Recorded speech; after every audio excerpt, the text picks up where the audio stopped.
Okay, so here it is, 2017, and NASA just put out this video called Space Station Upgrades. Take a look at that. Look at that. Space Station. We're in outer space. Okay, that's great. That's great. Look at that. Floating around in an underground swimming pool, so forth and so on. But I'm going to show you some real proofs that you need to answer because NASA surely cannot, or they refuse to. One of the two. But I got to ask one thing. How is it a video about the moon can get almost 500,000 views and there's so many people that go over there that spend their time watching this stupid video, but they also spend the time to leave comments, but they never want to leave any proof? Well, here's some questions that really need to be answered because it makes absolutely no sense. Now, let's be real, because they're not just fooling us, they're fooling you too. You can continue moving forward in life believing that we went through outer space and that the moon's going around the earth and the earth's going around the sun and we're all barreling through the atmosphere at ridiculous speeds, but it's not true. And they tell us that very often. Look at this little piece from Harvard right here and tell me what you see.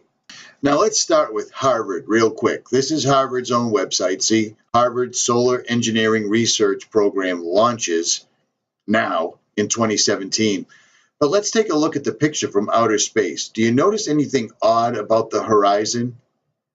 Just real quick. That's their own footage, but I digress. Here's some more video from Harvard, which is from NASA. But do you notice anything strange in this picture? You see the sun coming up way over there, and you see the Earth right here? This is Harvard putting it right in your face. Just look at this real quick. I'm not going to say anything like flat Earth or globe Earth or anything, but look what you're seeing right now on Harvard's website from NASA. One more time. Look at this. Do you see that? Look at that. That's weird. Let's slow it down for the skeptics. Once again, Harvard through DC. Do you see the sun coming up over the Earth? Wow, that's queer, huh? Indeed. Okay, so real quick, let's listen to the first landing on the moon, July 20th, 1969. Well, maybe it's not the first, but let's listen to the moon landing, July 20th, 1969. Let's listen to them as he's talking back and forth to Houston as he's landing on the moon. Hello, Eagle, Houston, we're standing by, over.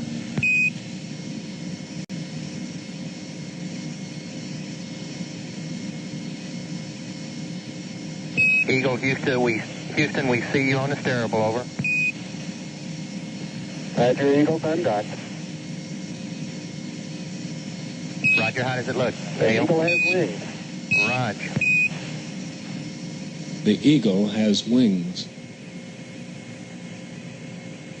On its own now, but with Columbia near at hand, it coasted around to the backside of the moon, and there, while out of direct communication with the Earth, it fired its engine to slow its descent to a touchdown on the near side of the moon. Collins in Columbia continued in orbit, awaiting their return.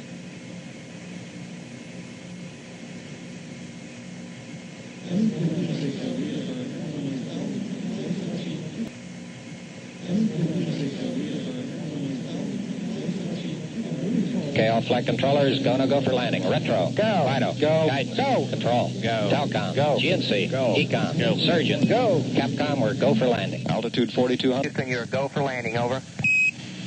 Roger, understand. Go for landing. 3,000 feet. You're looking great. How you doing, Control? We look good here, fine. Roger, how about you, Telcom? Go. Guidance, you happy? Go. Fido. Go. 2,000 feet. 2,000 feet. Into the ag. 47 degrees. Roger. 37 degrees. Still looking very good. Your go. Stop alarm. 1201. 1201. Roger, 1201 alarm. 1201 alarm. Same type, we're go, flight. Okay, we're go. We're go. Same type. We're go. Altitude 1,600. Eagle looking great. Roger, 1202, we copy it. 35 degrees, 750, coming down to 23. 540 feet down at 15. 1050 feet down at 4. Altitude, velocity, light. 3.5 down, 220 feet. 11 forward, coming down nicely, 200 feet. 4.5 down, 5.5 down. 100 feet, 3.5 down, 9 forward. 75 feet, car's looking good, down a half. 6 forward. 60 seconds. Lights on, forward, forward. 40 feet down, 2.5. Picking up some dust. Straight shadow. 4 forward, drifting to the right a little. 30 seconds. Forward, drift. Contact light. Okay, engine stop. We copy you down, Eagle. Houston, Tranquility Base here. The Eagle has landed. And look at that, huh? Not only did it land perfectly upright, even though apparently the moon's moving and the spaceship's moving, but it somehow set itself down. But the one little thing NASA can't really explain is how come we couldn't hear the astronaut because he was on top of a rocket engine? They forgot to include the rocket engine in their little video cast. Do you see what I'm saying? Can anybody explain that? Well, no? Okay, great. Let's move on.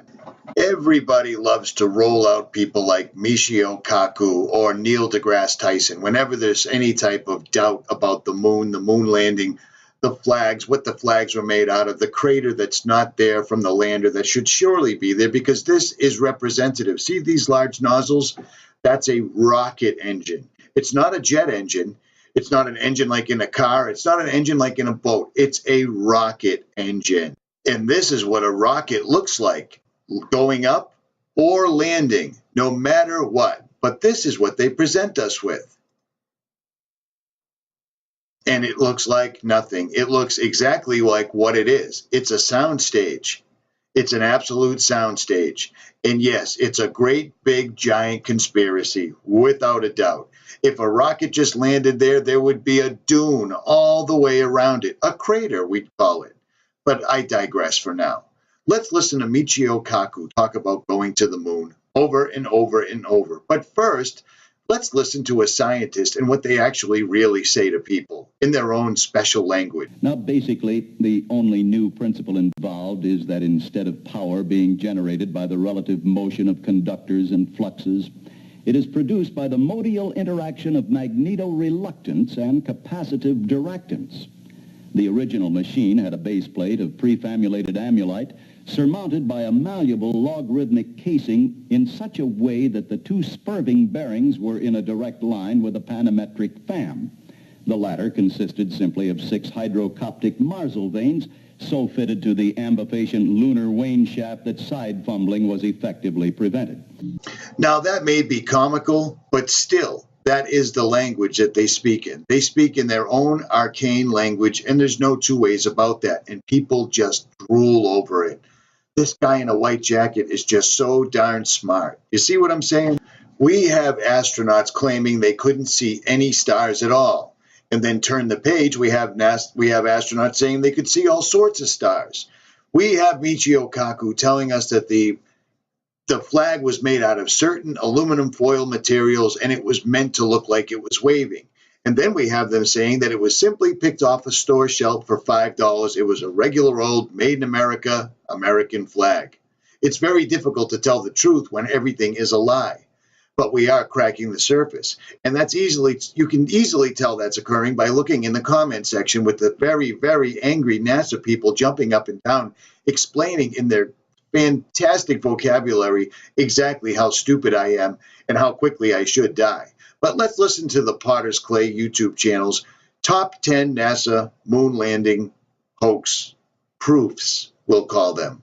And links will be in the description. NASA admitted that it had lost the original footage of man's first steps on the moon.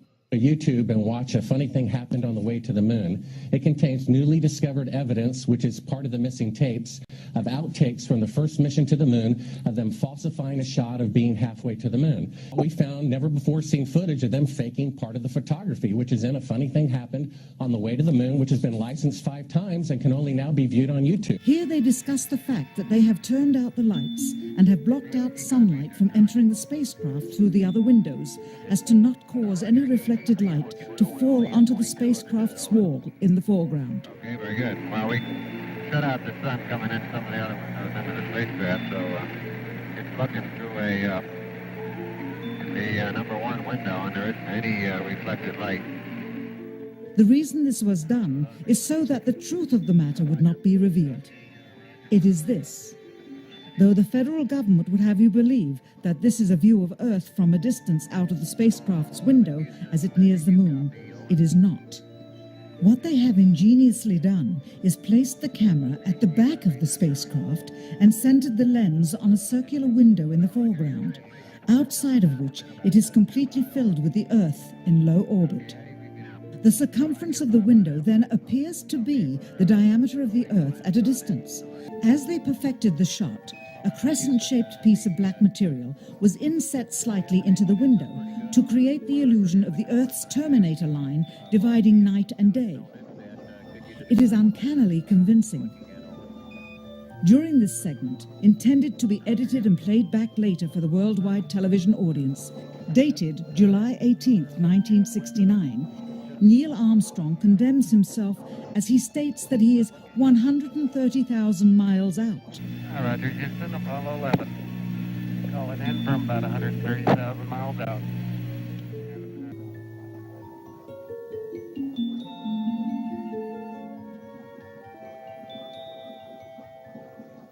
Finally, the iris is opened up and you can see the real location of the camera and the very bright and near Earth out the window.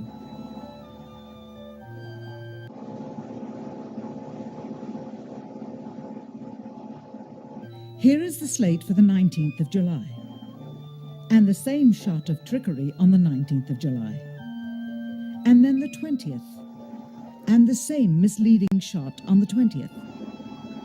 Later that evening, they were said to be walking on the moon. How can this be when they were in Earth orbit only 9 hours earlier, and the moon is some 3 days' journey away? So I took a year and I traveled across the country, and folks, I've actually posted it on YouTube. It's called Did We Go? And the challenges, Geraldo, everywhere I went, it was just amazing. Moon rocks falling in Antarctica, Neil Armstrong's silence. But I was the first to report, and you played the clip earlier tonight, that all the science data, the telemetry data was missing. Now, Geraldo, for NASA to come out and say that all the tapes were erased, I mean, it's incredible. Geraldo, this isn't just one tape. This is rooms of tape labeled Apollo 11 moon landing. Someone had to physically go and erase it. It's very challenging to try to prove we landed on the moon, and it shouldn't be challenging. That should be there. There should be plenty of evidence. Now, in this video, he shows really, in a common sense fashion, if you have a girlfriend or if you have a spouse, you realize how much hair ends up in the bathroom, ends up in the shower. Yet on the International Space Station, apparently there's no rules at all. You can be in terrible shape, still go up to the space station. You can have your hair hanging out absolutely everywhere. This is obviously fakery, and it's not even good fakery, to put it bluntly. It's so ridiculous how often you can catch these people lying, and then how often you can catch the CGI. It's just beyond pathetic. I'm going to leave links in the description so you can keep following this, but the Potter's Clay YouTube channel does a phenomenal job in my opinion, and he doesn't have enough followers. At any rate, Richie from Boston, here's just a few for all of those people that can't seem to wrap their head around it that their government lies to them. Actually, let me throw in 2 more real quick. Now, in 1986, I was what? I think 19 years old, okay? Is that right? 67? Whatever. I never said I was a mathematician. The problem is, I remember this happening and everybody was so broken up. But if you put just a little tiny bit of effort into it, you'll find out not only was that explosion a hoax, none of these people died. And the way you can tell that none of these people died is they're all still alive and easily identifiable. And as a matter of fact, most of them didn't even change their names. And all of them have prestigious jobs, exactly like you would suspect they would after being involved in an enormous hoax like the Columbia exploding. You see what I'm saying? The Challenger, my mistake. It's hard keeping all this stuff straight, just to tell you the truth, and I don't do very much editing. But I digress. At any rate, listen to this. The shuttle Challenger exploded about 74 seconds after takeoff, killing all 7 astronauts inside. Or did it? It turns out that 6 of the 7 are still alive and kicking today. Ellison Onizuka claims to be his identical twin brother, Claude. Yeah. Now, I know a lot of you guys are really good at the detective work. Look at these people. Look at their expressions. Look at the facial bone structure. It's clearly and obviously them. And that's how the elites work. They love letting us know that they pulled stuff off, because there's no consequences. They can simply just smother the rumor with the media that they bought a long time ago. Moving on. I've got an identical twin brother, Claude, too. The Challenger pilot, Mickey Smith, hasn't even bothered changing his name. He's now Professor Michael J. Smith of University of Wisconsin. Now, Krista McAuliffe was a bit of a sneaky one. She was the Challenger payload specialist, quite famous for being a teacher. It turns out during her astronaut days she was using her middle name, Krista, and now she goes by her first name, Sharon, and she's a Syracuse law professor. The Challenger commander, Francis Richard Scobie, is now Dick Scobie, which sounds like a rather unpleasant disease, the CEO of Cows and Trees Limited. Judith Resnick, the Challenger mission specialist, again hasn't even bothered changing her name. She's a professor at Yale Law. And finally, Ronald McNair, another Challenger mission specialist, claims to be his identical twin brother, Carl McNair. What are the odds? Now look at these people. Look at the space. Look at the upside-down pyramid that forms on her forehead, and it's still right there. Look at the smile, the dimples, the nose. The same thing with this handsome fella. Look at the lazy eyes. They're right there. Look at the width between the eyebrows. It's the same thing. It's exactly like the crap they pulled in Sandy Hook, where people played multiple, I'm a grieving father, but I'm also a SWAT team member. You see what I'm saying? They love jamming this in our faces because most people are too busy looking at their cell phones, paying their bills, or not raising their children. It's a busy time to be alive. Now, here's another thing that I almost forgot, and I just made a comment about it not too long ago. This is explained by Michael Stroup YouTube channel. The link will also be in the description. In order to reach the moon, astronauts had to pass through what is known as the Van Allen radiation belt. The belt is held in place by Earth's magnetic field and stays perpetually in the same place. The Apollo missions to the moon marked the first ever attempts to transport humans through the belt. People contend that the sheer levels of radiation would have cooked the astronauts en route to the moon, despite the layers of aluminum coating to the interior and exterior of the spaceship.